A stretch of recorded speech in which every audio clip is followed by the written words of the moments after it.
50-46. So the Spartans will be regrouping, getting ready for the Key City Clash this Saturday at Chalmers Field. The Spartans hosting that contest, and it's a big game for the city of Dubuque, and certainly is a big game not only in the fact that the Spartans and Duhawks will be playing, but it's a great chance for the two institutions to give back to the community of Dubuque, and we'll be talking about that through our broadcast here. We're also going to hear from a couple of the big uglies.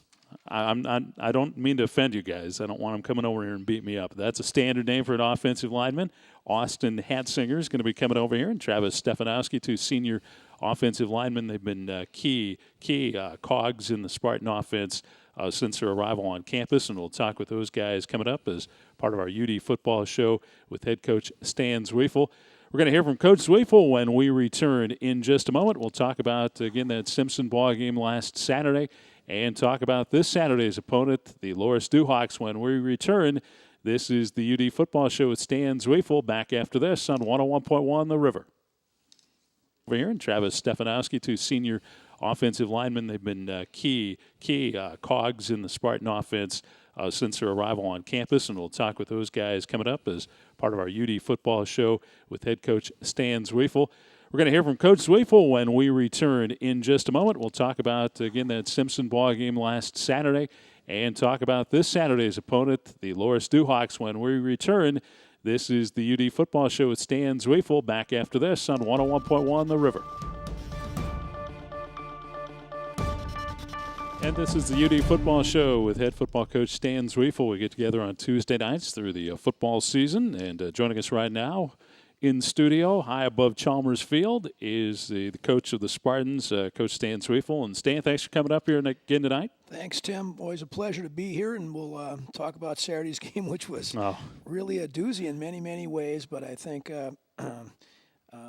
as you mentioned, a lot of offense, not a lot of stops by either defensive side of the ball, and came down to the last 30 seconds, which has been a reoccurring kind of a theme this year in our losses. We've had a chance to win the ball game or prevent somebody from winning the ball game in the last 2 minutes, and with the exception of Platteville, who had won that game by that time, those three other games that we've lost were decided in the last 40 seconds of the game. We'll get into the end of that contest as it was back and forth. But, you started out just as you have a lot of the games this season. You went right down the field and scored, and both teams traded scores throughout that first half. We had talked, Tim, as an offensive staff in 5 of our 8 games this year when we have been able to do very well offensively in our first 2 series. What has happened for us, I think, more than anything else, and we've kind of charted this, and we've talked about this significantly, especially me as the quarterback coach. When we can prevent our quarterback from getting hit early in the contest, he really seems to get into a rhythm and be very accurate. In our first 2 series against Simpson, it was really, relatively easy, I thought, for us to score. Now, saying that, we continue to have a lot of possessions and got a tremendous amount of yards, 599, but I really thought that it went back to us being able to protect Brian early in that game. Mm-hmm. And in that first half, I mean, it's going back and forth offensively, and it's a defensive coach's nightmare. I mean, for both coaches. Yeah. And, your defense and Simpson's defense struggled to stop one another. It was really interesting because there are times in both sides of the ball where something will take place in the game. I'm not sure I can put my finger on where one team gets a tremendous amount of confidence and they're able to do things either offensively or defensively. And it just so happened on that night there were 2 outstanding quarterbacks playing at the top of their game, and they really were. Taylor Nelson is an outstanding quarterback for Simpson, different than our kid. He's more of a running quarterback, and they had a lot of what we call quarterback power plays that they had an extra man to our split side of their formation, and they kind of outnumbered us there a little bit, and he was able to get a couple runs. And I thought that really generated confidence in them and then made us a little bit off balance on defense. We got to stop the run now, get an extra run support guy in there. They did some nice job with their play action passes. Hit the tight end on a pop pass about 3 or 4 times, which prevented our safety from getting down in the hole in the box. And then they just, as we talked last week, Tim, they made some plays. I mean, they made some dang good plays. And as a coach, I take my hat off to them. about what they did do. They had a couple receivers who we didn't think were capable of making those big plays, which they did. What I was most happy about that game is, Tim, we had 5 possessions in the first half. We scored on 4 of them, and the 5th possession we got with 31 seconds left on our own 29-yard line. Drove it down to their 17-yard line. I'll be danged if we don't miss a chip shot field goal. So you have 5 possessions, 4 of them chances you score, and the 5th one's a chance to score, and we don't score. We go 60 yards in 20 seconds, and it shifted the momentum to Simpson. What? You got to be crazy. And I was so mad at halftime about that because it wasn't anything that we had done offensively. It just gave them it was the first stop they had of us. And you could see when they came out in the second half, that momentum transferred, and they scored the first 2 times they had the ball, and they got up on us by 11 points. And then we responded. We converted 2 third and 15 yards, and then we scored, stopped them. Our defense got momentum, scored again, stopped them, we scored again, and then we're 11 points ahead. And you're thinking they aren't going to get that momentum back anymore. But I'll be danged if Nelson just didn't make enough plays with his feet and his arm. In the last 26 snaps of the game, Tim, he handled the ball 25 times their quarterback did. Wow. Now, that's an amazing statistic to me. And we were talking about that in our staff meeting on Sunday. I'm like, oh, my Lord, I've never seen that. He kind of took over the game himself. And I would say that Brian Bradshaw answered everything that he did, even a little bit more. And, he threw for 500 yards with no interceptions, 4 touchdowns. He made a couple play with his legs also. It just got down to the last goddamn 30 seconds of the ball game again. And, Tim, then we get the ball back with 30 seconds left. And I'll swear to you, I thought he was going to score a touchdown. I had no doubt he was going to score a touchdown. And we dropped the ball on an inside dig route. One of our more reliable receivers, Sean Anderson, dropped the ball. And it didn't cost us, but it made the last play throw be 40 yards instead of 20. And so we had a lot of different things. We'd have got those 20 extra yards, and we weren't able to do it. Now, let me say this. Sean Anderson made a ton of plays. Matt Bradshaw made a ton of plays. Our offense made a ton of plays. Again, we came up a little bit short. I will say this to you. I said this to you last year about this time. I still think we're as good or better than anybody in the conference, and I would play anybody, any place, anytime. So we've got to do what we've done offensively and transfer that momentum for the last 2 games. And I'll say this to you, Tim. I really believe this. Nobody knows what's going to happen these last 2 weeks. Nobody. And if you look at the league last year, everybody was the same with the exception of Cole. Well, this year, everybody is the same. So the last 2 games, I don't know what's going to happen. I told our men on Sunday, and I told them tonight. I said this, I don't know what's going to happen. The only thing I know we can control is us playing Loras on Saturday. That's the only certainty for us. So we've got to come out and play our best game we possibly can. You got to put those losses behind you. And, man, I wish I knew exactly how to do that, Tim, because I still feel those losses, and I still think about those losses. But I do know that I have no option to change those, so we got to get ready and get prepared to play Loras on Saturday. And we'll talk about Loras again. They've been struggling, but my gosh, they've had some changes over there. You don't know how their people are going to respond to that. So our job is to get our kids to play as hard and as well as they can every play that they're in the game. That'll take care of everything else. Mm-hmm. You have plenty of playmakers on your team, and you still move the ball on Simpson up and down the field. In that second quarter, Chris Bagley was off to a great game, had a couple of touchdowns. How crucial was that injury at that point of the game? I don't ever like to bring that up, but here's what happened. He gets 6 catches, 2 for touchdowns. We got a terrible mismatch on their corners. They're 5'8" and 5'9", and Chris is 6'4" plus 6'5". So we've got a plan. We're going to throw the ball against him. I look out the back corner of my eye, and I see him over in the sidelines doing some extra stretch, and I say to Coach Will, our receiver coach, hey, something's wrong with Bagley. Get over in there and see what the heck's shaking. Well, he's got a hip pointer. Can't play anymore. Now, we put in a freshman, and it's 8th game. Freshmen ought to be ready, right? Unfortunately, it took away a little bit of our offense that we had plans to keep exploiting that size mismatch with a couple of our fade stop routes. So that took a little bit away for us. And, if you noticed, the first 2 series after he was out, we didn't score. We struggled a little bit on offensively, readjusting our game plan, figuring out what we're going to do, et cetera, et cetera. We kind of figured that out. But, Chris getting hurt really hurt us. And, our 2 wideouts, Rutenbeck and Bagley, they're as good as anybody in America. Division III, as good as anybody playing. Rutenbeck's number 2 in the country in receiving yards. He's number 2 in catches per average yards per catch, and he's got 14 touchdowns. Are you kidding me? And he's got a lot. He's averaging a little over 16 yards a catch. So he's had a fantastic year. What Bagley does is balance that up. So if you're going to do some double or some bracket on Rutenbeck, you got a chance to come back to Bagley with a corner that has to play what we call lone bone or yo-yo, where he's man-to-man, no help. So that really, I think, shortchanged us a little bit in what our game plan was. You've seen a lot of great quarterback performances. Yes. Brian Bradshaw, 500 yards passing. That certainly has to be up there with one of the best performances you've coached. That's the third best I've coached. We've had a 550 and a 577. Wow. Where we've been at, and we've had some awful dang good quarterbacks here, as you know. We've had two. Wyatt Hannes was an All-American, and Colton Hansen, had he been here another year with me, he would have been an All-American also. Brian, what he does, probably as good as anybody. He's got such a nice touch on the ball. I don't think he's as powerful arm as Wyatt is.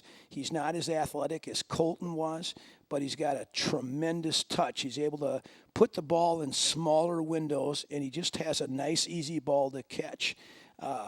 He had 4 touchdowns. That gives him 24 for the season. Most guys would be saying, oh, my gosh, that's outstanding. Well, Wyatt had 45 just 2 years ago. So we've had some good quarterbacks and some good receiver play, but I think he's just starting to hit his stride.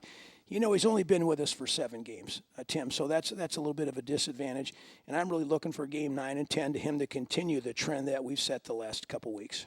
With the defense giving up 50 points on a very explosive Simpson offense, how difficult is that for them to come back for the final 2 weeks here, confidence-wise, and what do you have to do there? I really think about it, Chip. We thought we had a good game plan, and I talked to you last week. I didn't think that would be that kind of scoring game. I thought we'd score 38-42, and I thought they'd score 28-35. I thought we were going to win a high-scoring game, but what was the difference was the ability of him to run the football.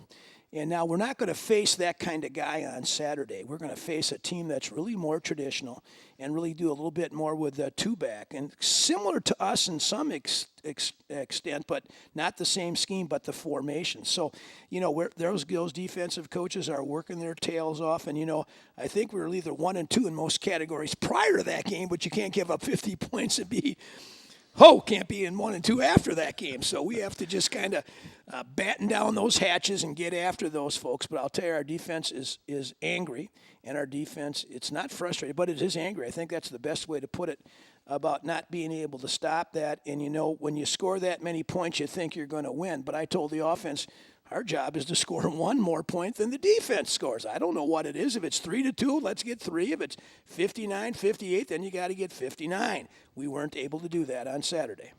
And what was amazing about that football game was, as much as the ball was put up in the air, there were no turnovers by either team. How about that? I have to rate the officials after every game. Boy, I just really get after officials. I mean, I really do. I'm really tough on officials. That's my nature, I think. But in that game, there were 10 red zone attempts, 10 scores, no turnovers, and 4 penalties. Are you kidding me? That is unbelievable how that game played out. Now, I think what happened is, and I think anytime it happens, your referees get caught up in what the flow of that game is, and it's just like, here we go. And it was, to me, I thought, one of the better played offensive games by 2 teams that I've been involved in a long, long time. Coach, certainly a tough loss, but you turn the page and look ahead to Loras College. They're the opponent this Saturday. We're going to come back and have more on the UD Football Show with Stan Zwiefel, talk about the Keys City Clash. We also will introduce you to a couple of Spartans, Austin Hatzinger and Travis Stefanowski. They're part of the final 15 minutes of the UD Football Show with Stan Zwiefel. Back after this. This is the UD Football Show with Stan Zwiefel on a Tuesday night. The Spartans preparing for their next contest in Iowa Conference play, and it so happens to be against the cross-the-street rival, the Loras College Duhawks, this Saturday at Chalmers Field. Now, it's a noon kickoff, so keep that in mind if you're planning to come to the game or listen to the broadcast, 11:40 with our pregame show here on 101.1 The River. And you talked a little bit about Loris. Coach, they've really struggled this year. They've already had a coaching change. And so, that's a difficult position for any team to be in at this point in the season. I feel real badly for their players, and I feel real badly for their assistant coaches. I mentioned to you before we went on the air, you just don't think something like that's going to happen in Division III or any level for that matter, that a coach doesn't get to finish out the season. But they made a decision based on whatever those reasons are, and they'll move forward. I think what's happened to them this year is I think they're still very, very young, and I think what's happened is they've struggled offensively probably for the past 2 years, Tim. Haven't been able to score a lot of points. And so as a result, I think it puts a lot of pressure on their defense to really play very, very good all parts of the game. And I just think those things have probably worked against them. I think what the coaching change will do will probably give them a new energy level, probably be able to have them rally behind Steve Helminiak, the new interim coach, who's a very close friend to Jake Olson, our offense coordinator, who coached with Steve out at Southern Oregon. So there's some crossover there. They have played very, very hard, Tim. They play extremely hard. They run to the football well. They haven't been able to generate much offense or get many breaks, and those things kind of go together, I think, at many, many times. And they're still very, very young. So inexperience and youth has really been part of their problem. Now they're going to play their 9th game, so they've had a lot of freshmen and sophomores who played a lot of football this year. I do know this. They have a very intense rivalry against us, and I'm sure they'll be excited to play us, and I'm sure that if they could win this game, that would really be kind of a feather in their cap for this season. We look at it like we look at any other game, Tim, that we got to play. It's another game in the conference. As I said just a couple minutes ago, you don't know what's going to happen this season. There isn't anybody who knows what's going to happen, so we just got to go out and play this game and try to do the best we can. We have some good matchups, Tim. We feel our offense, which is number 1 in the conference, going against their defense, which is down in the rankings, will be a good matchup for us. I'm sure they'll have some plans about trying to disrupt us, whether it be blitzing or doing some line movements. And, of course, one of the things that's an advantage for them, Tim, is with the staff change, we're not quite sure what they're doing this week. Will there be something new offensively, something new defensively with the staff change? So we're preparing for a lot of different things that we've seen not only this year but last year from them, trying to get ourselves ready to whatever they possibly can do. And like anything else, I think in games like this where there is, I don't know if it's bad blood ain't the word, but there's some history between Loris and Dubuque. That's a good way to put it. Yeah, and so when you talk about history, there's you can throw out all those records about what it's been and how it's been and what we're doing and they're doing. It'll be a very emotional game for us and a very emotional game for them. I've told our guys that what I really want them to do is be able to play their best game, because it is going to be about us. It's not going to be about Loris. So play the best game we possibly can, do everything we can to prevent things going bad momentum-wise, whether it be a block kick or whatever it may be, and then let's go out and play the best we can. Now, when we got here, Tim, our first 2 years, they took it to us pretty handily, and that second year was the first year we put the Key City Clash in together and had that key. We've had that key for 2 years sitting in our lobby. Looks pretty nice there, doesn't it? We do, and we want to keep it there, and I'm sure they're listening. I'm sure they want to get it back in their trophy case. Well, come and get it, boys, because we're ready to play. And we'll be ready to defend that Key City Clash, and we're looking forward to playing Loris. And it is a special game, too, with the Key City Clash. Both teams in the city of Dubuque, and this year opening doors, Maria House, Teresa's Shelter, getting the proceeds from this game. And that's really a nice twist to this game. What a fun thing it's been for us, Tim, to be able to pick out somebody in the community and give back what we can. And I think that's a really nice gesture from our university, both Loris and us, but I also think it teaches our kids something about being able to give back, whatever that may be. We do a number of community service projects during the course of the year, our football team does, but this is one where monetarily we give somebody that can help them in very concrete ways. This game is whenever you play a team that's struggling, and in a game like this, it's going to be important for you to have a quick start in this one to put doubt in your opponent's mind. We always say we'd like to have a quick start. Tim, I can't tell you, we script our first 20 plays, and I've already redrafted that thing about 7 times. It's only Tuesday. And so we're always trying to find a way that would give us the best advantage to start quickly on offense. And I'm sure you noticed, Tim, in the previous 8 games, every coin toss we've won, we've accepted the ball. and everybody else is deferred it. So we get the dang ball every game. I plan on that happening again on this Saturday. So we do want to get off to a quick start, but we want to get off to a quick start. We want to play well the entire game. They will come with a great deal of emotion, as I said. I've got a lot of respect for that. Their new football staff or this old football staff that's been put in the position. I'm sure they'll have those kids ready. I'm sure those kids will be excited to play us, and it's going to be a lot of fun. What's the scouting report from what you've seen out of them so far this year? Obviously, Derek Carrier is an outstanding back. He led the conference in rushing last year as a freshman. He's fallen off a little bit this year, but he doesn't have the same amount of carries. They're a little bit younger in the offensive line. They graduated 5 seniors last year, so that's hurt them getting that continuity back. I think they'll be back to doing two-back power and what they've been doing the previous 6 games. And then defensively, they've got some really fine athletes, but they're young. And so sometimes they have some alignment problems. Sometimes they have some coverage problems. But I'm sure they're going to try to get that straightened out and put themselves in a position where they can play football. I think the biggest thing for us, like it'll be, and I say this without any disrespect to Loris, it's more about us, how we play, and are we able to take care of the ball and do the things that we've done offensively. And I'll tell you what, I'm excited about seeing our defense play Saturday because they do. There's a little angriness that's in them right now about how they performed on Saturday. So I'm excited about how them getting out in the field and showing that.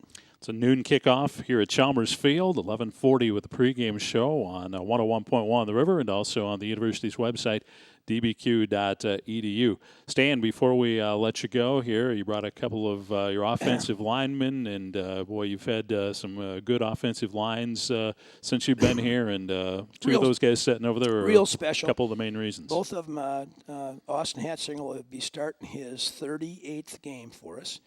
And I think Travis Stefanowski has started 36 for us. And so those guys have been really part of our offense for the past 4 years. They've done a really nice job. I mean, they both have beards. I don't know if they think they're Boston Red Sox or whatever the heck it is. But when you said big uglies, I shake my head in agreement. Yes, they are big uglies. Been just really good to be with those guys. Being an offensive lineman is tough duty. It always has been, always will be. Austin Hatzinger is famous across campus because he dances at all the basketball games. People come from miles around to see him dance, and even Mr. Bullock, our President Bullock, he gets a kick out of Austin Hatzinger.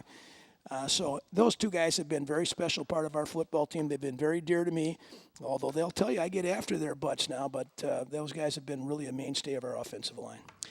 Well, we're going to enjoy hearing from those guys here in just a moment. Coach, thanks for joining us, and best of luck to you as you take on the Duhawks Saturday and can still stay in that title race, like you said. You never know, Tim. Let me tell you, next Tuesday we'll see what we're talking about. All right. Coach Stan Zwiefel joining us here on the UD Football Show with Stan Zwiefel.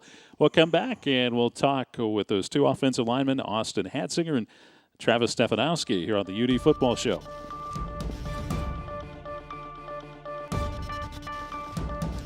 Hey, we're back at our UD Football Show with Stan Zwiefel, and we're going to talk with a couple of Spartan offensive linemen here before our show is over with and introduce you to them. One of them is senior Austin Hatzinger. As Coach Zwiefel said, 38 starts on that offensive line. And Austin, thanks for sticking around and coming over here after practice. Thanks for having me. Well, the season has been one of ups and downs for you guys a little bit. Let's talk about your thoughts on the season so far. Well, we came into camp thinking we were the best team in the conference. Definitely could take a run at it. Had some things go bad. Some things went good. And now we're just got to finish out the season, see where things end up. So there's still a chance. So we're optimistic. Your offensive line has played outstanding all year long. Just talk about your offensive line, your unit of guys, you two seniors over here and a couple of younger guys. Yep, me and Travis have been playing together for a couple years now, and then everyone is coming back. We have a good old line. We kind of treat each other like brothers, mess around with each other a little bit. But all in all, we're a pretty close-knit group and think we can take on any team in the conference. So it takes a pretty special mindset to play offensive line, doesn't it? Just talk about the tough duty that you guys have. Well, you get hit every play, and that's something you got to like. You got to like to be physical. So, but you get to hit too, right? Yeah. Oh, yeah. You get to get hit too, of course. Hit harder than them usually, or hopefully. That's the plan every time, and it's just a fun position. You got to have a mindset that you got to dominate the guy across from you, and that's what we try to do every play. Big responsibility being an offensive lineman, protecting the quarterback, one of those. And, talk about your quarterback this year, Brian Bradshaw, how he's stepped in and took the place of a couple of outstanding quarterbacks since you've been here. Brian came in. We threw around a little bit this summer. He came in and just rolled with it right away. He came in, he took a leadership role. He got behind us. He didn't kind of sit in the background. He kind of got on us too, which we really liked. He came in and it just kind of fit in with the group. He really likes playing football, and we really see the passion that he has. And when a guy has that much passion for the game, you can't do anything but respect him and try to do your best to protect him. So. You're a senior on this Spartan football team. Does it seem like your career's gone by this quickly, or it flies by? It definitely seems like it's a little cliche, but the older you get, the faster it goes. So it's exciting to finish out these games and see where it goes from there. So.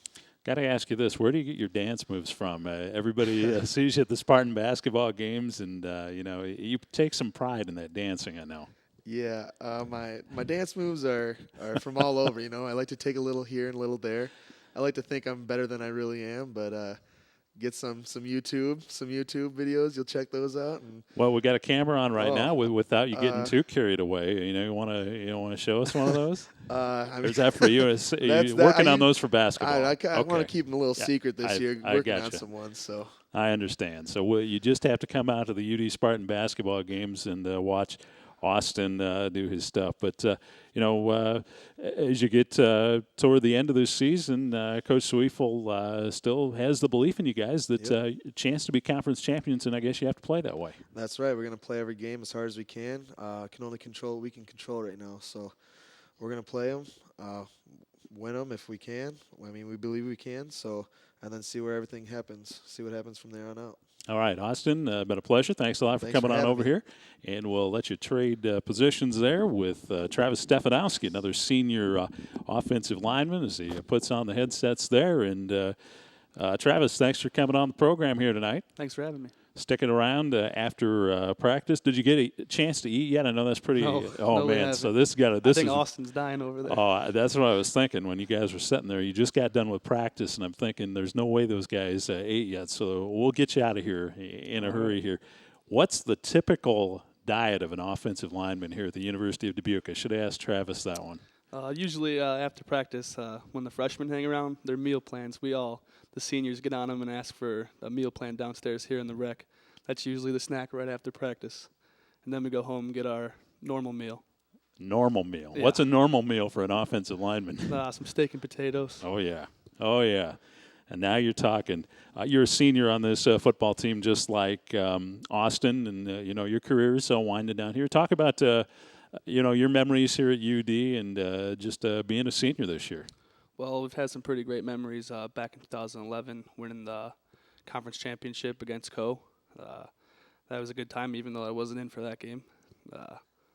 But since then, it's been pretty good gelling with the players here. It was a great decision to come here to play with these guys. It's a great group of guys. As you look back on that decision, was it a tough decision for you deciding where you wanted to play college ball? Actually, it was pretty easy on my first visit here. Me and my dad were in the office with Coach Z, and we asked him what kind of offense he ran, and he flipped our chairs around to the whiteboard and started going 100 miles an hour. Made me want to suit up right there and play for him right there. So it made it pretty easy. We've heard some things about Coach Sweefel and his gentle persuasion as a recruiter and getting you guys fired up to come here to the University of Dubuque. Your thoughts on this season, talked about it with Austin. It's been a season of some ups and downs, but there's certainly plenty of time to turn that around. Yeah, it seems like we're always one big play away from getting a W. Pretty tough games, pretty tough schedule, but we're going to keep playing and see where it goes from there. How frustrating is that for you guys to overcome those? I mean, it just seems like you said, it's been one play here, one play there that have kept you from being bigger and better, doing bigger and better things. Well, after film on Sunday, that's where we all talk and go over our mistakes and our assignment mistakes and technique, and then after Sunday's over, we leave that game right there and just move on to the next one. And Loras College is the next game, and I know this is an important game on the schedule for the Spartan Nation, if you will, to keep that key. You like the way that looks in the locker room right now, don't you? Yeah, it's pretty good right there. It's where it needs to stay. All right. Well, we wish you the best of luck in your final 2 games as a UD Spartan.